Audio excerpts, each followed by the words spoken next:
ለሴት ልጅ ክብር ያለው መሆን አለበት። ሴት ልጅን የሚያከብር ወንድ ዋነኛው እንደው መለያው ጀንትልመን ይሄ ነው። ጨዋነት ነው፣ ዲሰንሲ ነው፣ ዲሰንት ነው። በቃ ጀንትልመን የሚባለው አንድ ሰው ሲናገር ጨዋ ነው፣ ሲወጣ ጨዋ ነው፣ ሲገባ ጨዋ ነው። ቀልድ ሲቀልድ ቀልዶቹ ሁሉ የጨዋ ናቸው። የጀንትልመን ባህሪ ፈጣሪውን ይፈራል፣ ሪቨረንስ አለው። እንደው ገንዘብ አለኝ ብሎ እንደው አጋጠመኝ ብሎ ማንም ያይም ብሎ እየሄደ አይተኛም። አንድ ወንድ አንድ ጀንትልመን የሥራ ሰው መሆን አለበት፣ ትጉህ መሆን አለበት፣ ዲሊጀንት መሆን አለበት። ሄዶ ለቤተሰቡ ብሬድ ዊነር መሆን አለበት። የሚበሉትን ቤተሰቡ የሚበሉትን ነገር ሄዶ ማምጣት አለበት። ረብል ጀንትልመን ደግሞ ምን አይነት ሰው ነው? ዮሴፍን እናንሳ፣ ምሳሌያችን ነው። ዮሴፍ በጣም ነው የምወደው። ከቤተሰቡ 11ኛ ልጅ ነው፣ የያዕቆብ ልጅ ነው። አባቱ በጣም ይወደው ነበር። ጌጠኛ ልብስ አልብሶታል በልጅነቱ። በሱ ምክንያት ወንድሞቹ፣ ሌሎች ወንድሞች፣ ታላላቆች ሁሉ ይቀኑበት ነበር። ህልም እያየ ይነግራቸዋል። 11 ከዋክብት ፀሐይና ጨረቃ እንደዚህ ሲሰግዱልኝ ያየው ይላቸዋል። እውነት ነው። ከዛ የኛ ሁሉ ነዶ ታስሮ ቆሞ ነበረ። የእናንተ ነዶ ለእኔ ነዶ ሰገደች ይላቸዋል። ህልም አይቶ ነው የሚነግራቸው። ጠሉት።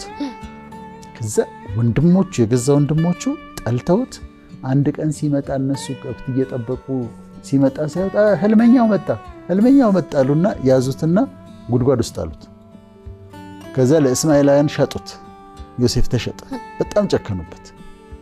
አሁን ዮሴፍ እንደምታውቂው ከዛ እነዛ የወሰዱት እስማኤላውያን ጲጢፋራ ለሚባል ሰው ሸጡት እና ጲጢፋራ ቤት ውስጥ እሱ ባሪያ ሆኖ መስራት ጀመረ። ከዛ ጲጢፋራ ቤት ገባ። ጲጢፋራ የሚሰራውን ሁሉ እግዚአብሔር እንደሚያከናውንለት አየ። ከዛ ምን ይላል መሰለሽ? ከሚበላው እንጀራ ውጪ ጲጢፋራ ስለ ቤቱ አያውቅም ነበር። ሰጠው ለዮሴፍ። አንድ ኳሊቲ የወንዶች ታማኝነት፣ ፌትፉልነስ፣ ታማኝ ስለሆነ ነው የሰጠው። ወንድ ልጅ ትልቁ ኳሊቲው ታማኝ መሆን አለበት። ለጓደኛው ታማኝ፣ ለፍቅረኛው ታማኝ፣ ለትዳሩ ታማኝ፣ ለሚሰራበት ቦታ ታማኝ መሆን አለበት። ታማኝ ነበረ። ስለዚህ አንድ ትልቅ ኳሊቲ፣ የወንድ ልጅ ኳሊቲ ታማኝነት ነው። በቃ ፌትፉል መሆን አለበት። ሁለተኛ አንድ ወንድ አንድ ጀንትልመን የሥራ ሰው መሆን አለበት። ትጉህ መሆን አለበት። ዲሊጀንት መሆን አለበት። ሄዶ ለቤተሰቡ ብሬድ ዊነር መሆን አለበት። የሚበሉትን ቤተሰቡ የሚበሉትን ነገር ሄዶ ማምጣት አለበት እና የሥራ ሰው ነው። ታማኝ ነው አለን። ሁለተኛ የሥራ ሰው ነው፣ ዲሊጀንት ነው፣ ይሰራል። ሶስተኛ የወንድ ልጅ ባህሪ ለጀንትልመን ሪኮመንድ የማደርገው አሁን ዮሴፍን ታያለሽ። በኋላ እስር ቤት ገብቶ ከእስር ቤት ወጥቶ ድንገት ጠቅላይ ሚኒስትር ይሆናል።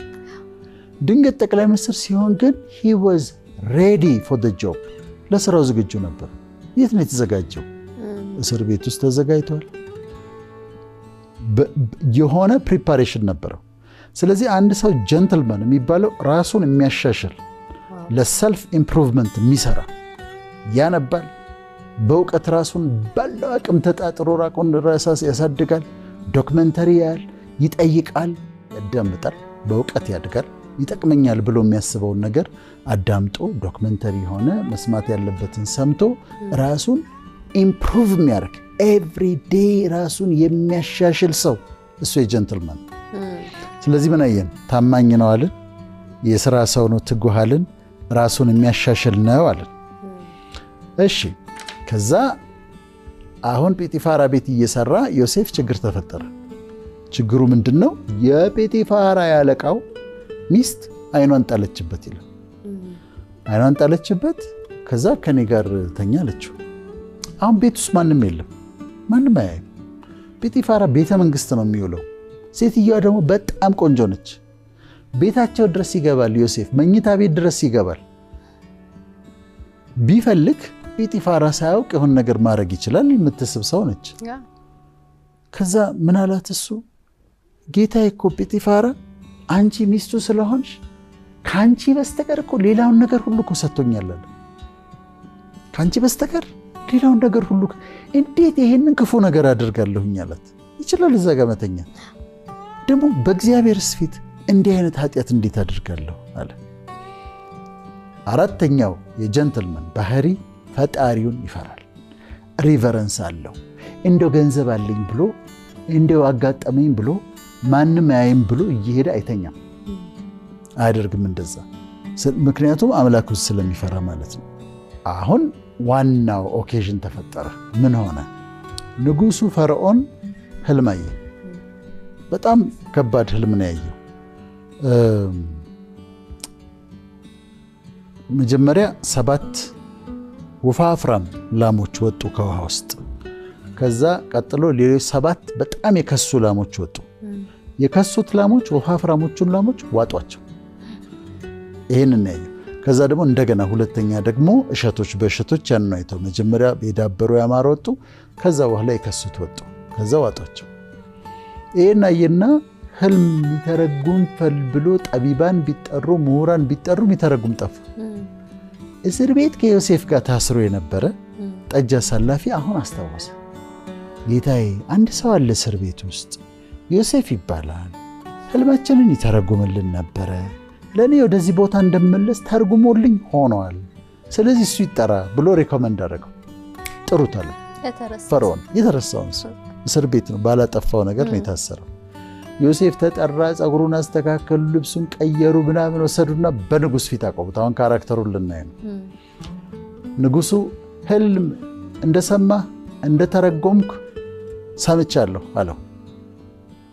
ከዛ ዮሴፍ ምን አለ መሰለሽ? ይህ በእኔ አይደለም አለ።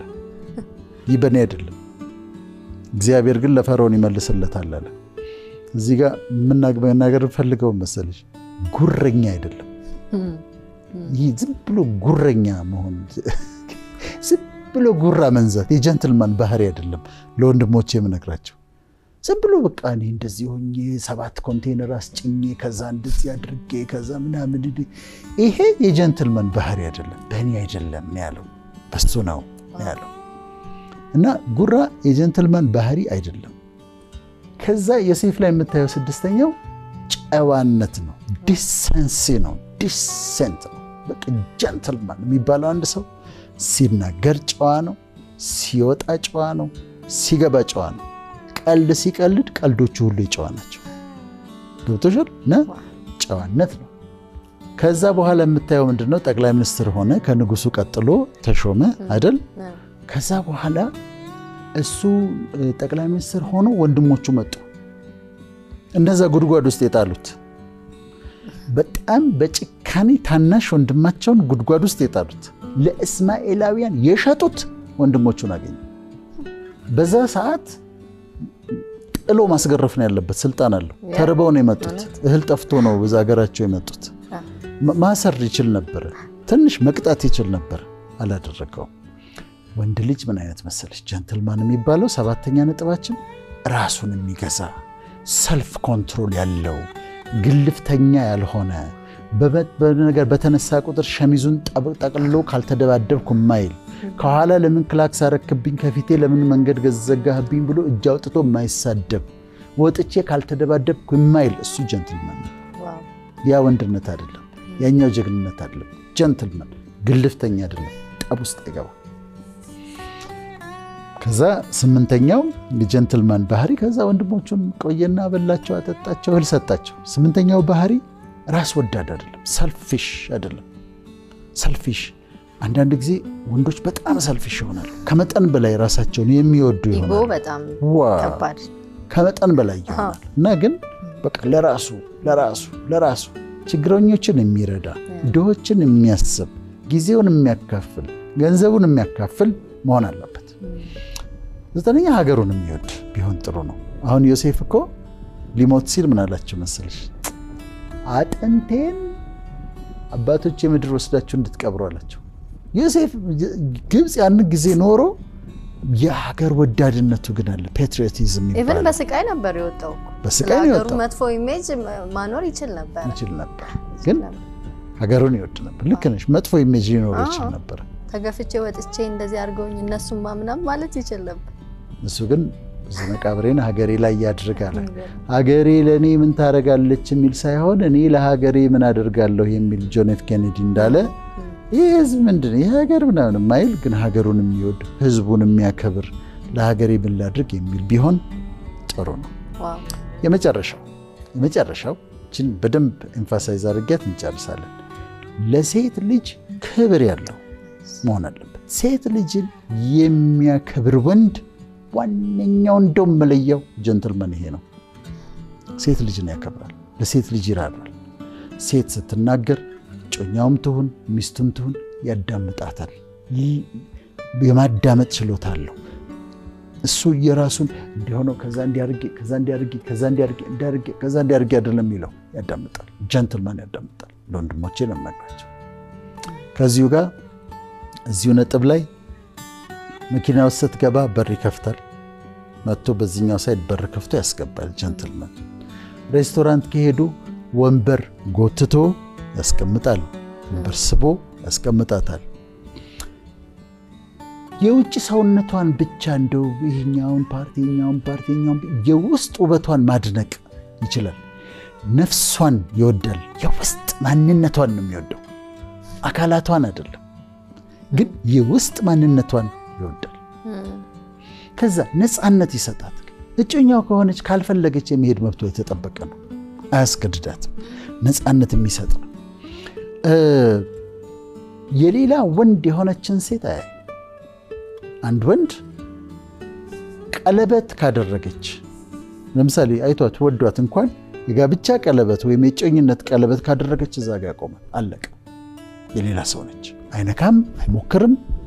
ጀንትልመን እንደዛ ነው። በፍጹም የሰው ሚስት ማማለል አይደለም። ቀለበት ካየ እዛች ጋር ያቆማል። ጀንትልመን የሚያደርገው ልንገርሽ፣ ሬስቶራንት ገብተዋል። እዛ ጋር አንድ ወንድ አለ፣ ከአንዲት ሴት ጋር ተቀምጧል። ቆንጆ ሴት ነች ልጅቷ። እሱ ከጓደኛው ጋር ተቀምጧል። ይሄኛው ጓደኛው እንኳን ለዛች ሴት ምልክት ሊሰጥ ከሞከረ ተው ነው የሚለው። ነው you don't do that። ከወንድ ጋር ነች። አንደኛ ዝም ብላ አታፍጥ፣ ሁለተኛ ደግሞ ምልክት አትስጥ ምናምን። ከወንድ ጋር ነው ያለችው እና ከሌላ ወንድ ጋር ያለችን ሴት ያከብራል። ነው በቃ የሌላ ወንድ ነች።